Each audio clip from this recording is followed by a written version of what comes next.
Hello students, नमस्कार सभी को। देखिए, शुरू करते हैं आज की क्लास। इससे पहले वाली क्लास में रैखिक योग पढ़ा था और उसकी सिंपल सी परिभाषा थी और सिंपल सी थ्योरम थी। ठीक है, आगे चलते हैं। समष्टियों का अनुलोम योगफल, ये एक परिभाषा है, इसके ऊपर आधारित एक थ्योरम है, तो उसको करेंगे। बहुत ही आसान सी थ्योरम है। देखिए, पहले इसकी परिभाषा देखते हैं। उपसमष्टियों का अनुलोम योग तथा पूरक समष्टि। तो देखिए, इसकी परिभाषा क्या है। वीएफ कोई सदिश समष्टि है। वीएफ क्या है? कोई सदिश समष्टि है। और यूएफ और जो डब्ल्यूएफ है वो वीएफ की दो सदिश उपसमष्टि है। तब है ना, तो यहाँ पर उपसमष्टि का अनुलोम योगफल क्या कहलाएगा? V is equal to U plus W. Important बात क्या है? इंपॉर्टेंट बात ये है कि V के प्रत्येक अवयव को U के एक अवयव और W के एक अवयव के योगफल में अद्वितीय रूप से व्यक्त किया जा सके। देखिए इस तरीके से V is equal to U plus W. Small A V1 मान लो, ये U1 प्लस डब्ल्यू। क्या कह रहा है कि V का प्रत्येक अवयव है वो U का एक अवयव और W के एक अवयव के जो योगफल हो रहा है वो अद्वितीय रूप से होना चाहिए। मतलब ये इसका केवल एक मान है। आप यहाँ पे ऐसा नहीं लिख सकते V1 is equal to U2 plus W. ये तो योगफल होगा, ये अद्वितीय रूप से। ये इंपॉर्टेंट लाइन है इसकी। अद्वितीय का क्या मतलब है कि उसके जैसा कोई नहीं, बस ये एक होना चाहिए। यदि तो ये अवयव आपका V1 कैपिटल V का, उसका योगफल आप इस प्रकार दर्शा रहे हो, तो V1 का मान अन्य किसी भी तरीके से नहीं लिखा जा सकता। ओके, तो ये बात समझ में आ गई होगी। और अगर ऐसा हो जाता है तो जो UF और WF होगी वो एक दूसरे क्या कहलाएंगे? पूरक समष्टि कहलाएंगे। ठीक है, ये परिभाषा थी। देखिए, लिख देते हैं।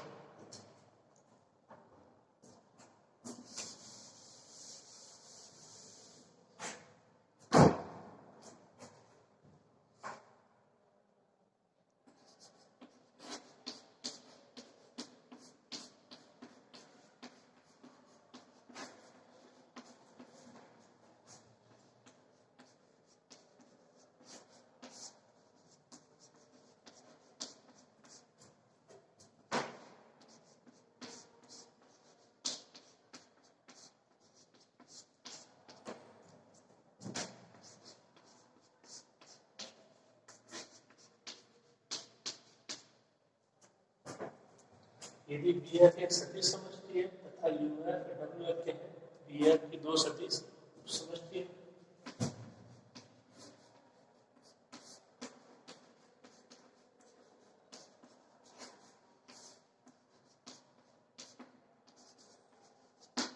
UF और WF के हैं, BF की दो सदिश उपसमष्टि है।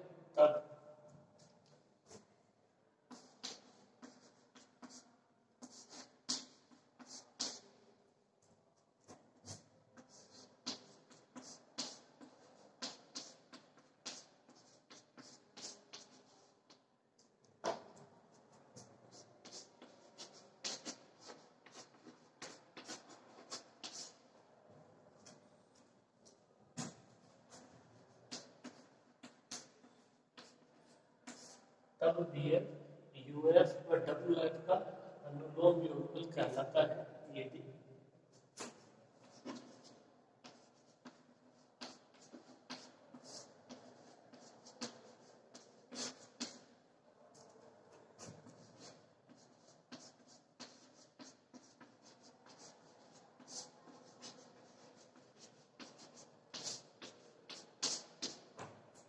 यदि V के प्रत्येक अवयव को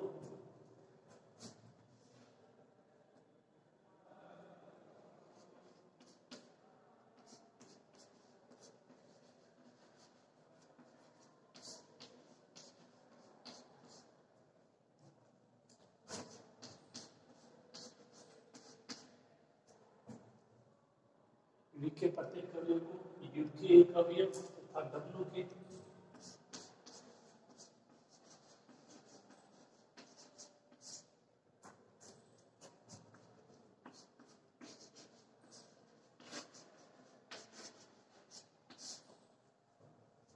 U के एक अवयव तथा W के एक अवयव के द्वितीय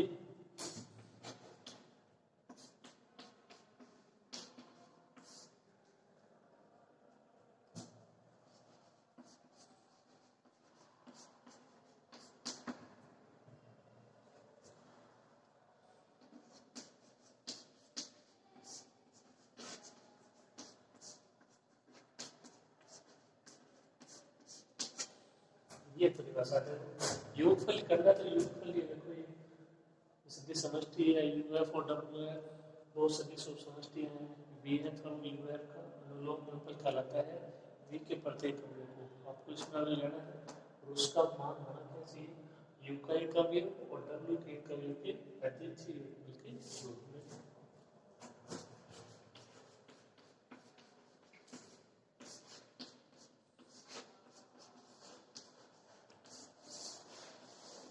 v is equal to u plus w, एक अवयव इसका एक अवयव इसका, यहाँ पे भी एक अवयव, ठीक है। इसका मान ये होगा v is equal to u plus w। ये अद्वितीय रूप से होना चाहिए। अद्वितीय का आपको मैंने मतलब बता दिया है कि यदि यहाँ से इसका कोई मान लेते हो v1 तो इसका भी एक मान ले लीजिए, इसका भी एक मान ले लीजिए, तो जो मान आएगा उसके अलावा कोई भी मान नहीं होगा v1 का, कि बस एक ही हो। ओके,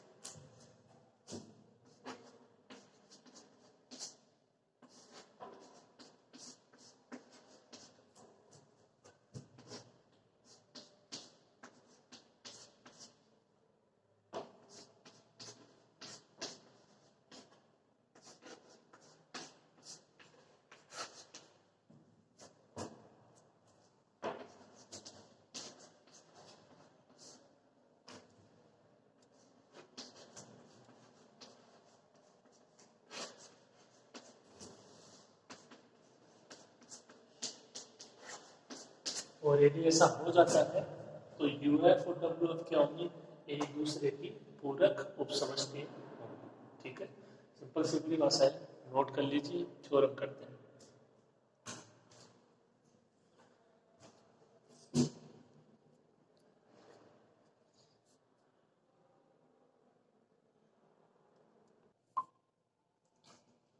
देखिए ये अपनी थ्योरम है अनुलोम योगफल के ऊपर आधारित। ठीक है, तो परिभाषा याद रखिए, उनका योग करना है लेकिन वो योग अद्वितीय रूप से होना चाहिए। एक से अधिक प्रकाश उसका वो योग नहीं होना चाहिए v के प्रत्येक के लिए।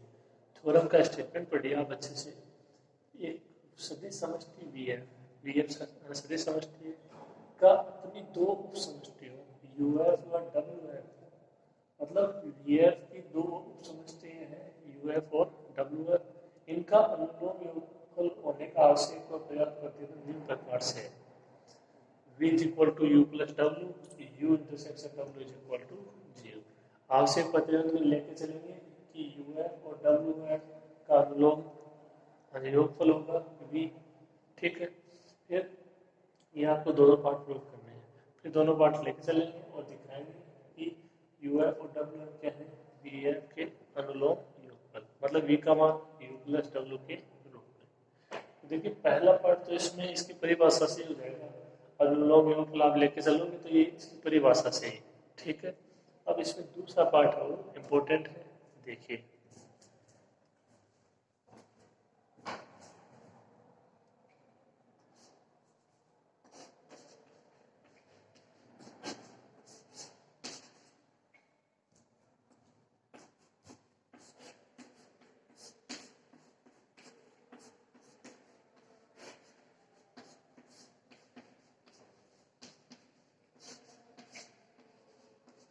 वीएफ एक सदिश समष्टि है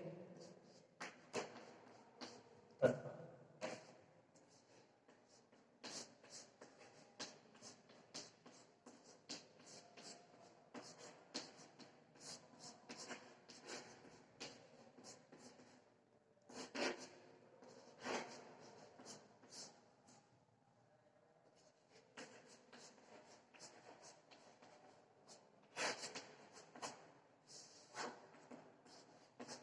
और यूएफ डब्ल्यूएफ की क्या है, वीएफ की दो सदिश उपसमष्टियां हैं।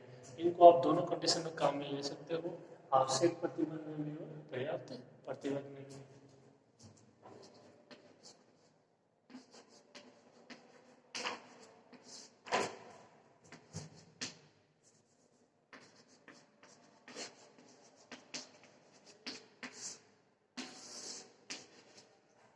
आवश्यक प्रतिबंध में क्या लेके चलेंगे, वीएफ है तो यूएफ और डब्ल्यूएफ का अनुलोम योगफल है।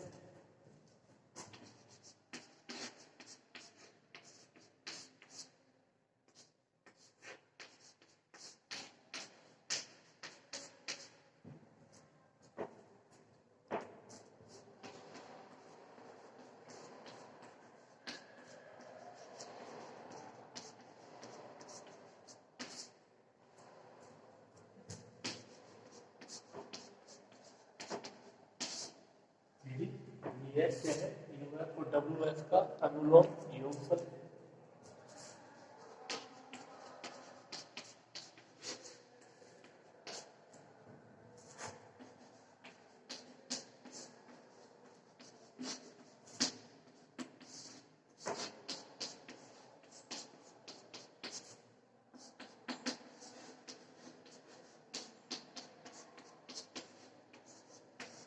तो ये दोनों बात आपको दिखाने हैं। तो पहला प्रतिबल तो देखो ये इसी की तो परिभाषा है, ये अनुलोम योगफल है, इसका मतलब VF is equal to UF plus WF, तो वही है, ठीक है। केवल परिभाषा इसका है, आपने यहाँ पे बताई थी, तो इस परिभाषा से संतुष्ट हो जाएगा। अब देखिए U intersection W is equal to, पहले इसको पहले प्रतिबल को थोड़ा सा लिख देते हैं।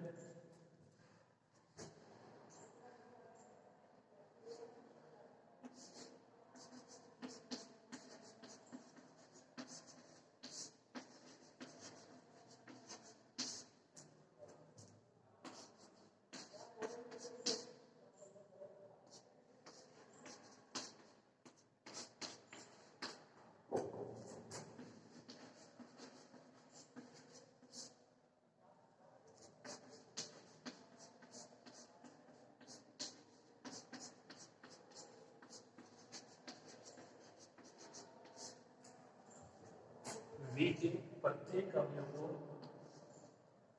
अवयव ले लिया अपने स्मॉल v को, U के एक अवयव,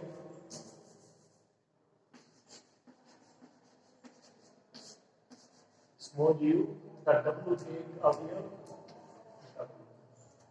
इनके योगफल के रूप में व्यक्त किया जाएगा अद्वितीय रूप से।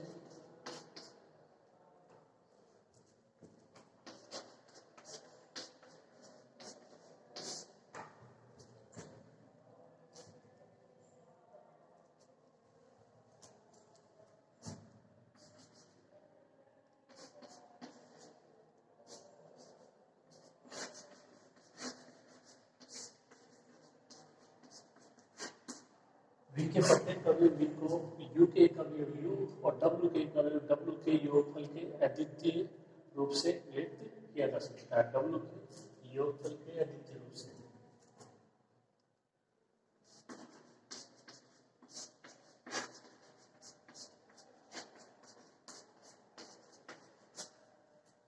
अर्थात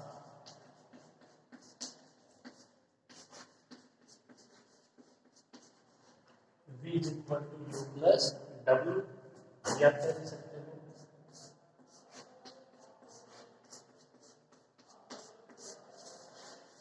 V is equal to U plus W, और यही आपका प्रतिबल। तो केवल परिभाषा लिखनी इसकी, वही है। दूसरा पार्ट देखो,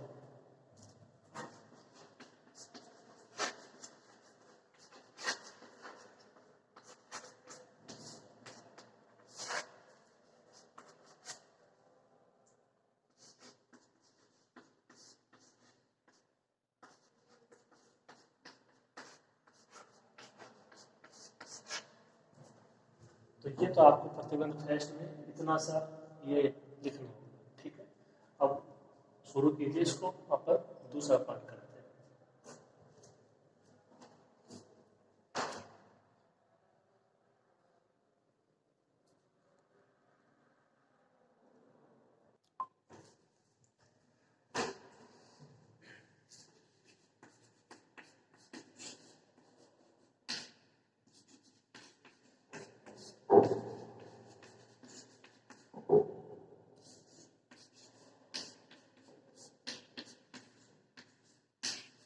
अब सिद्ध करना है कि U intersection W is equal to G। इसको शून्य सदिश भी पूछ सकते हो। तो देखिए इसको प्रूव करेंगे कॉन्ट्राडिक्शन मेथड से, विरोधाभास विधि से।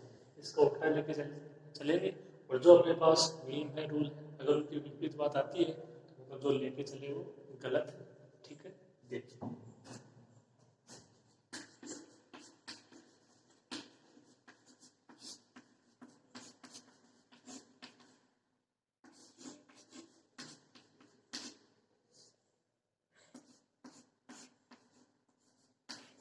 यदि संभव हो तो U intersection W is equal to 0, मतलब उसमें केवल एक शून्य सदिश नहीं और भी अवयव हो सकते हैं, ठीक है। मतलब इसके बराबर नहीं है।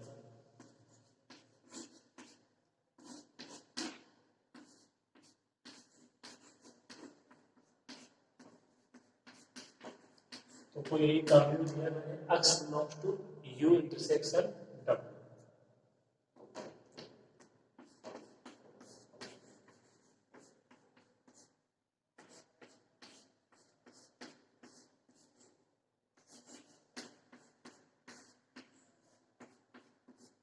इसका मतलब आपने x भी u इंटरसेक्शन w में लिया है, तो u है वो x है वो u में भी होगा, x है वो w में भी होगा। ठीक है, अब देख पाओगे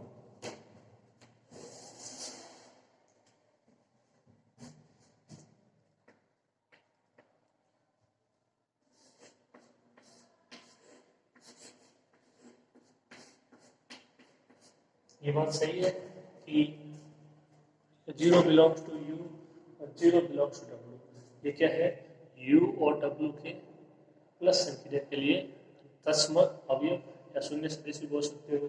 तो इसमें भी होगा, इसमें भी होगा, क्योंकि uf और w दो सदिश उपसमष्टि हैं, परिभाषा आप जानते हो। ठीक है, अब देखिए आगे।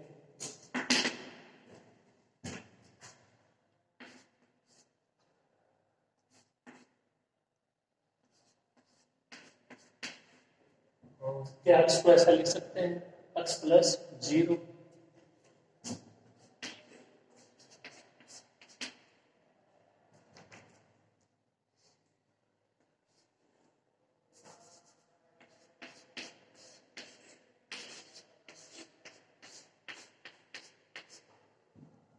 देखिए x को मैंने लिखा x प्लस 0, x है वो u का अवयव है नहीं है, और 0 है वो w का अवयव है नहीं है, तो आप x को क्या लिख सकते हो, x प्लस 0। तो देखिए ये अवयव है, आपको इसमें आपने इसको u और w के अनुलोम योगफल के रूप में व्यक्त कर दिया। ठीक है,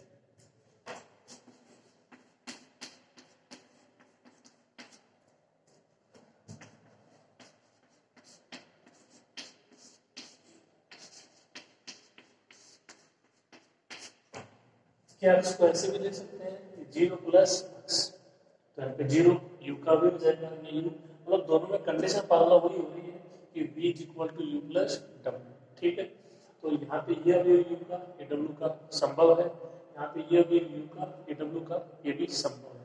तो देखो x है उसको आपने लिखा x प्लस 0, हालांकि इसका मान ही क्या है, इसका भी अच्छा है इसका भी अच्छा है, लेकिन अपने को यहाँ पे थोड़ा सा अलजेब्रा के हिसाब से सोचना होगा इसको।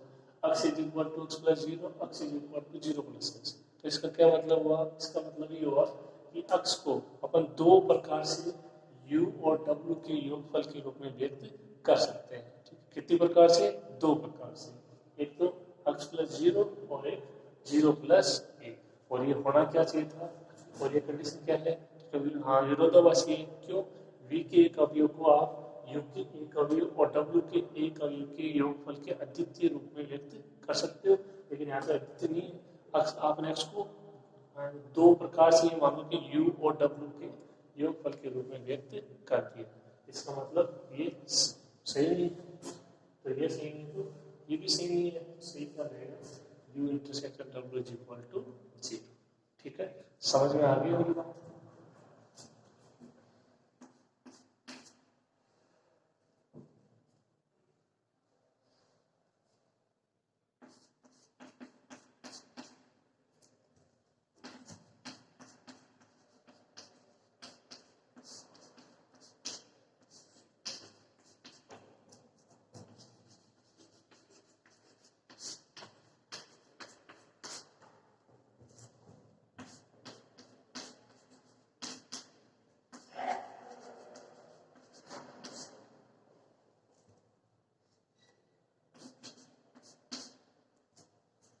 x को दो प्रकार से u के अवयव तथा w के अवयव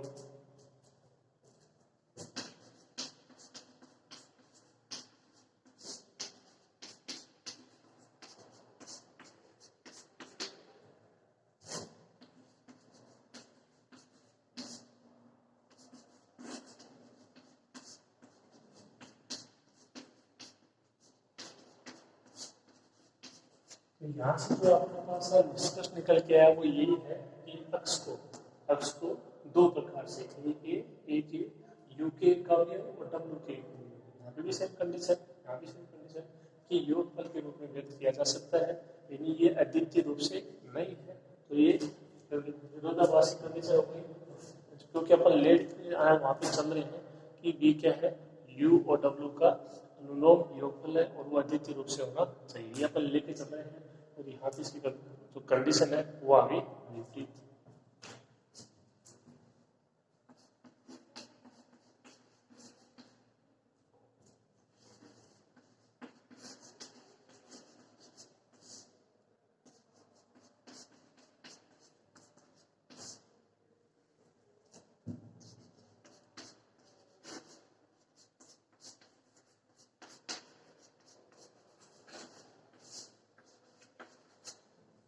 जो कि अद्वितीय योगफल का विरोधाभासी है, ठीक है। इसका मतलब आपने x को लिया और x लिया u इंटरसेक्शन w में, इसका मतलब x है वो u इंटरसेक्शन w में होगा नहीं, तो क्या होगा, केवल एक शून्य सदिश ही होगा। ओके,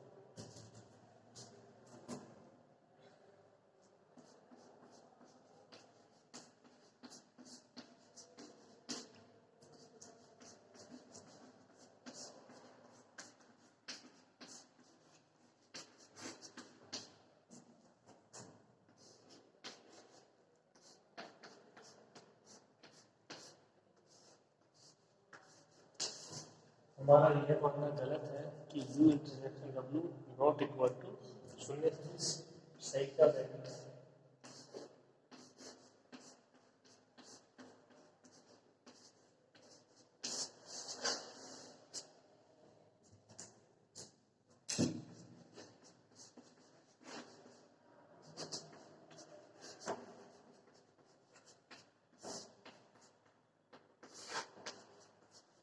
जो कि प्रतिबल सत्य है, ये था आवश्यक प्रतिबल। ओके, उम्मीद करता हूँ समझ में आ गया होगा।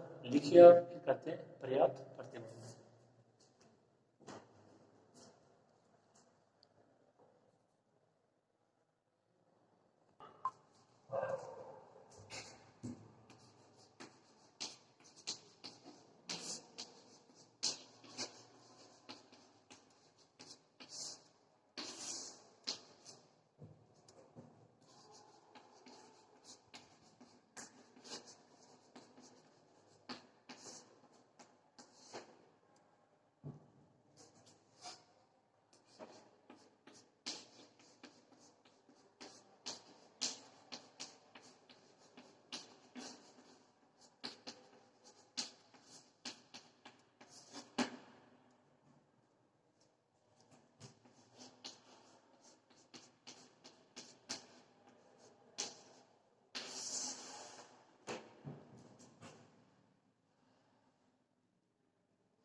ये स्टेटमेंट हो जाएगा पर्याप्त प्रतिबंध का। तो पर्याप्त प्रतिबंध में प्रतिबंध फर्स्ट और प्रतिबंध सेकंड आपको लेके चलने हैं। v is equal to U plus W, U intersection W is equal to 0। ये क्या है, सही है, सत्य है। तो प्रूफ क्या करना है कि v है वो u और w का अनुलोम योगफल है। तो देखो इसको लेके चल रहे हो, तो इतना तो यहाँ से बोल नहीं सकते हैं कि v है वो u और w का योगफल है। अब योगफल कैसा होना चाहिए, अनुलोम योगफल। तो अनुलोम योगफल का मतलब ये जो योग है ये अद्वितीय रूप से होना चाहिए, योग होना चाहिए और अद्वितीय रूप से होना चाहिए। अगर दोनों कंडीशन हो गई तो अनुलोम योगफल। तो योगफल तो अपने को दिया गया है, अब अपने को केवल ये दिखाना है कि यदि यहाँ से आप इनमें अवयव लेते हो तीनों में यू वी डब्ल्यू में, तो जो वो योगफल आता है वो अद्वितीय होना चाहिए, वो और किसी भी प्रकार से नहीं होना चाहिए। ठीक है, देखिए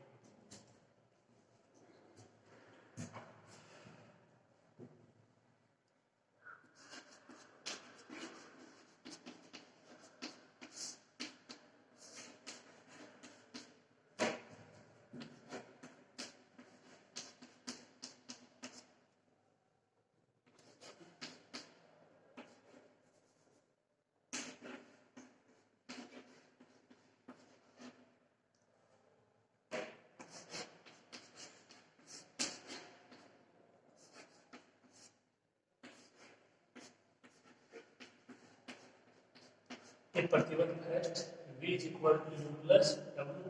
अब आप इनमें तीनों में कोई भी मान लेते हो तो स्मॉल v बराबर स्मॉल u प्लस W, ये आगे हो जाएंगे सेट्स। ठीक है,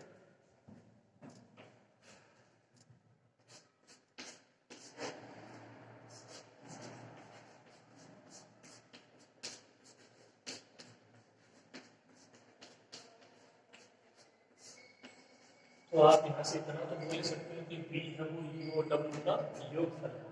ठीक है, अब आपको प्रूफ ये करना है कि अनुलोम योगफल होना चाहिए। तो अनुलोम योगफल के हिसाब से ये होना चाहिए कि यहाँ पे ये जो आपने लिए है ये अद्वितीय होना चाहिए, यानी तो ये अवयव ये इसका इसके अलावा और कोई मान नहीं होना चाहिए। देखो इसको कैसे प्रूफ करोगे, ऊपर लगे इसका विरोधाभासी, मतलब V को दो प्रकार से आप U के अवयव और W के अवयव के योगफल के रूप में व्यक्त कर सकते हो। फिर जो आंसर आता है वो तो या तो आ जाए समान आ जाए, या फिर जो अपनी कंडीशन है उसके विपरीत आ जाए तो गलत हो जाए। ठीक है, ध्यान से समझिएगा।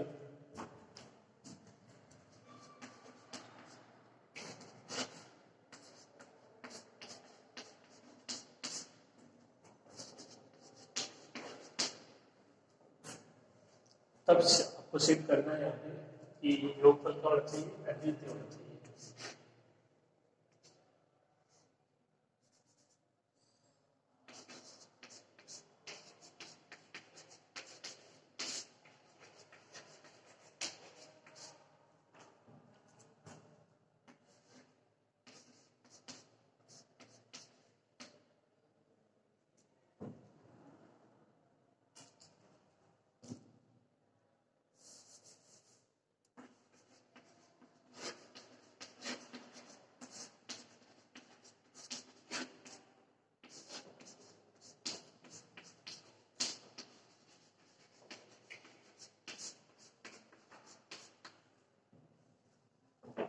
अब सिद्ध करना है कि V का प्रत्येक अवयव अद्वितीय रूप से U के एक अवयव तथा W के एक अवयव के योगफल के रूप में व्यक्त किया जा सकता है।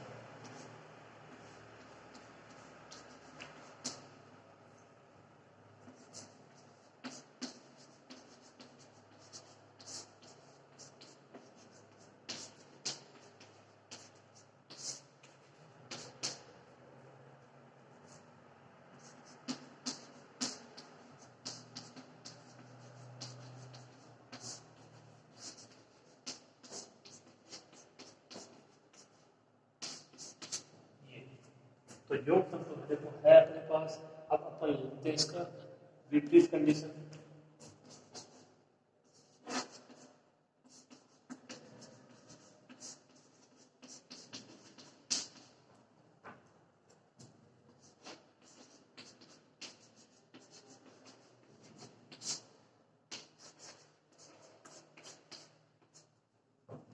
यदि संभव हो तो V के अवयव स्मॉल v को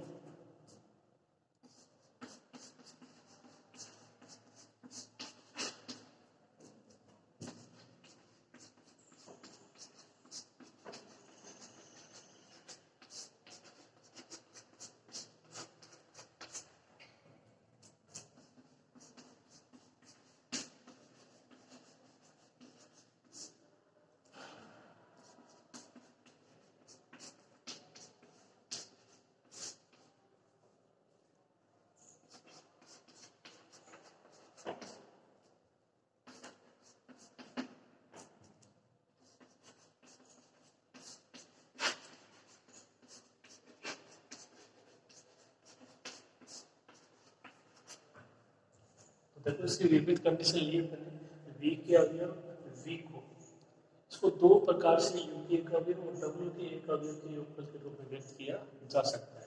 ये हो गई जो आपको प्रूव करना है इसकी विपरीत कंडीशन। ओके, थोड़ा सा ये आपका निम्न टाइप तो हो गया, लेकिन देखो थोड़ी तो आपको लिखनी होगी तो चीज एक देखो वही ये आपको प्रूव करना है इसकी विपरीत ये। ठीक है, हो जाएगा इसमें से लिख लीजिए।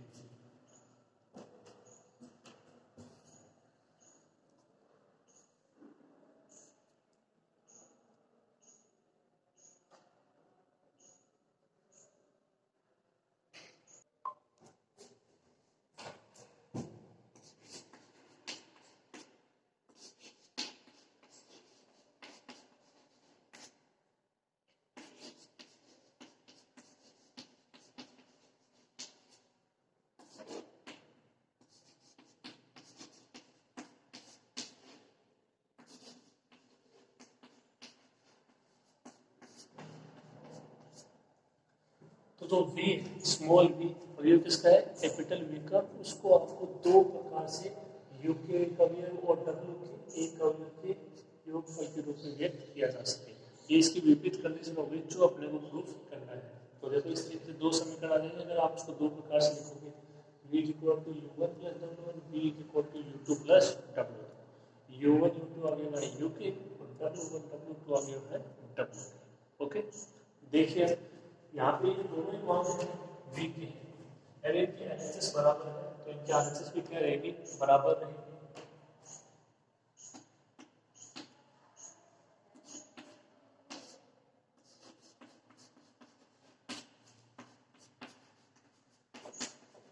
क्या यहाँ से इसको ऐसे लिख सकते हैं u1 plus w1 is equal to u2 plus w2।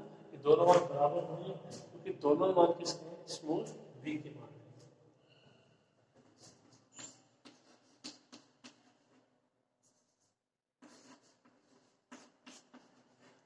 यह इसको ऐसे लिख सकते हैं u1 माइनस u2 और w2 माइनस w1।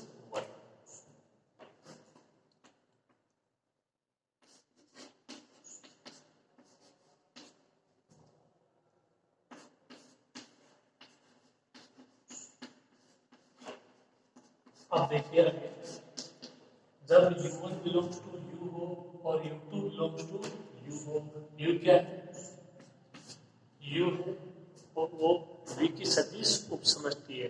उपसमष्टि मतलब वो सदिश समष्टि भी है। क्या देखो इनको यहाँ पे ऐसे लिख सकते हैं, दो अवयव है किसमें, u में, क्या इसको यहाँ पे ऐसे लिख सकते हैं,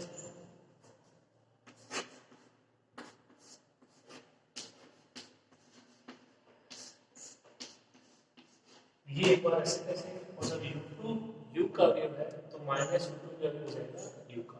प्रतिलोम अवयव की परिभाषा से और आसानी से अप्लाई हो जाएगी क्योंकि u क्या है, एक सदिश उपसमष्टि है किसकी, v की।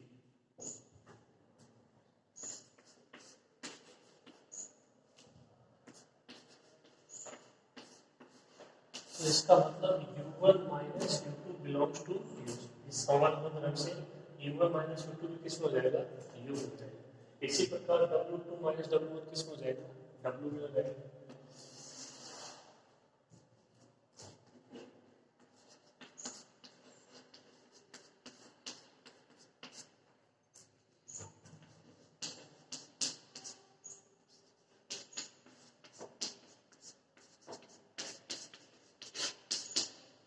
तो जब w2 और w1 ये दोनों अवयव w के हैं,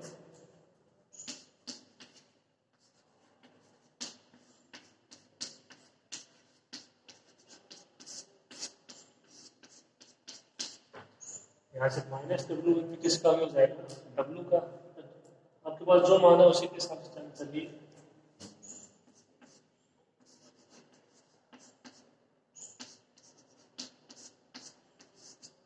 तो इनका योगफल भी किसमें होगा, w संवर्त गुणधर्म से।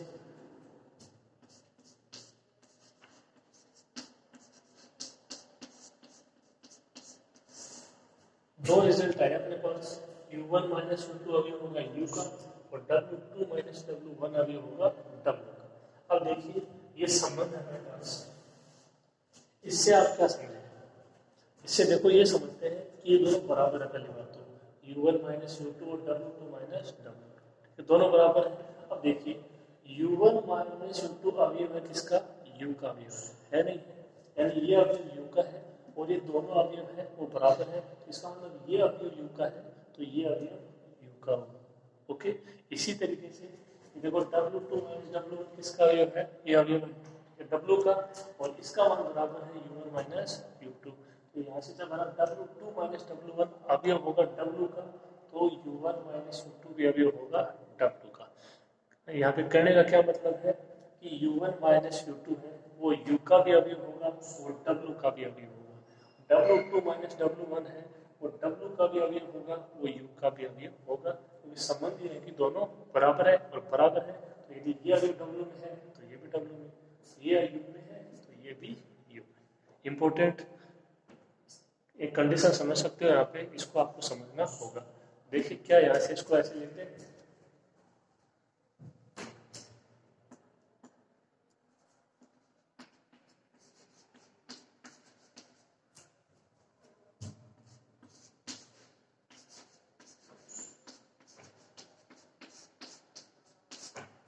U1 हो, ये minus U2 belongs to U और यहाँ से U1 minus U2 belongs to W।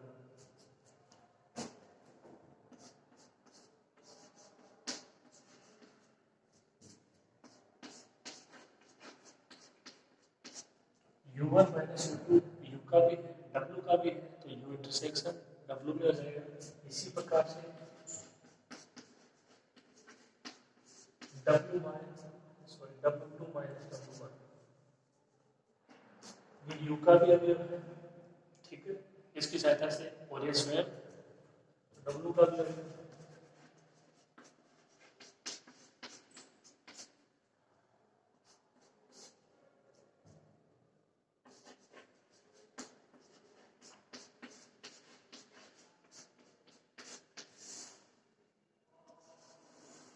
तो W2 minus W1 U intersection W में हो जाएगा, U1 minus U2 U intersection W में हो जाएगा। और इससे समझ में आ गया होगा, देखो इसको दो प्रकार से उनके योगफल के रूप में व्यक्त कर दिया, ये अवयव हो जाएंगे, अगर फिर यहाँ से संबंध निकल आएगा, ये दोनों बराबर हो जाएंगे, ठीक है, इसको इधर ले ये संबंध आ जाएगा। अब ये आपके अभी दोनों U के हैं, तो इनका योग भी योग यानी पहले माइनस कर लेंगे, U1 माइनस U2 ये मान चाहिए, तो ये मान होगा U में। इसी प्रकार W2 माइनस W1 का भी होगा किसमें, W में। तो ये यहाँ पे W में है, ये U में भी होगा, ये U में है, ये W में भी होगा, तो दोनों में होगा U इंटरसेक्शन W, ठीक है। उम्मीद है आपको समझ में आ गया होगा। थोड़ा सा और इसको कंप्लीट कर देते हैं, आप इसको यहाँ तक करिए।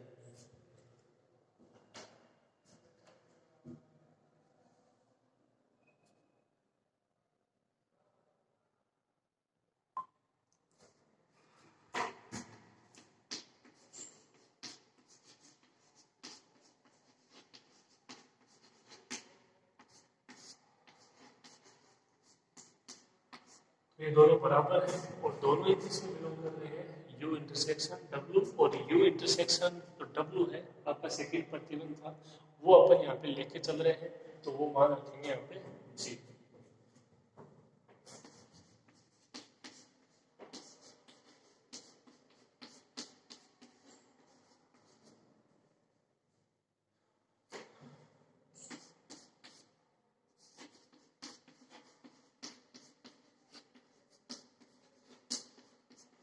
ये मान आ जाएगा U1 minus U2 W2 minus W1 is equal to 0।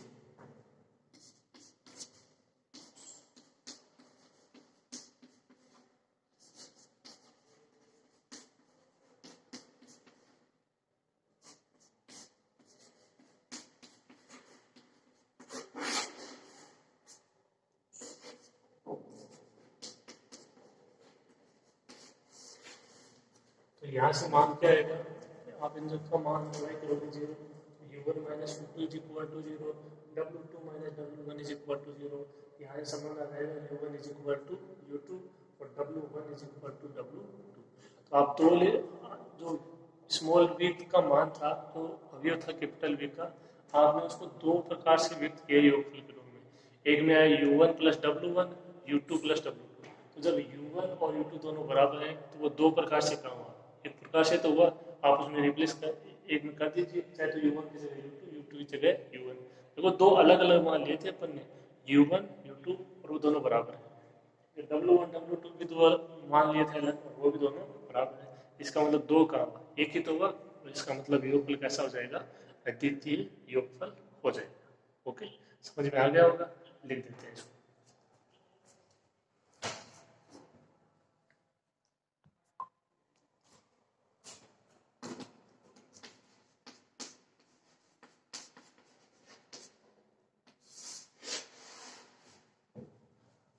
चाहे तो आप इसको जो आपका दूसरा था U2 उसकी जगह U1 रखो, चाहे तो U1 उसकी जगह U2 रखो, मान इसका एक है, चाहे तो U1 प्लस W1 कर लो, चाहे U2 प्लस W2 कर लो, इनमें से कोई एक मान आए, ठीक है। ये आपको परिभाषित करता है योगफल कैसा है, अद्वितीय योगफल है।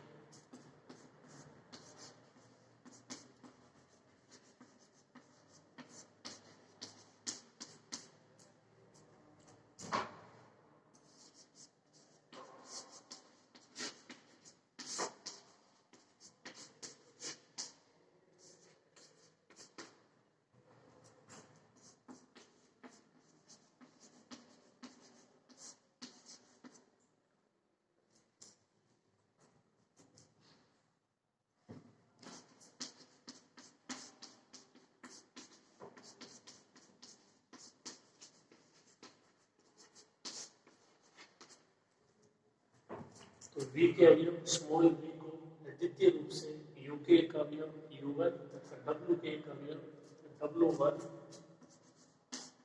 के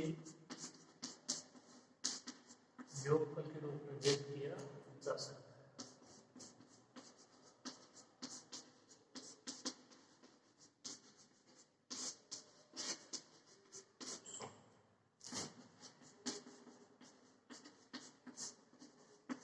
और ये परिभाषा हो गई अनुलोम योगफल की।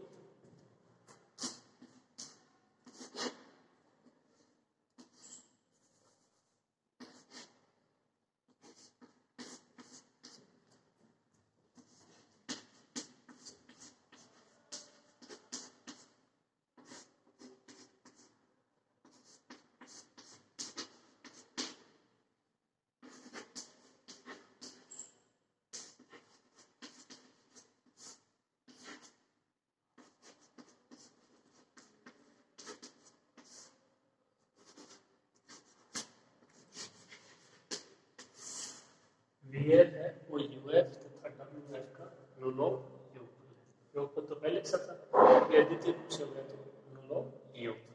ठीक है, कंप्लीट कर लीजिएगा इस टॉपिक को। आज की क्लास में इतना ही, मिलते हैं अगली क्लास में। तब तक के लिए नमस्कार।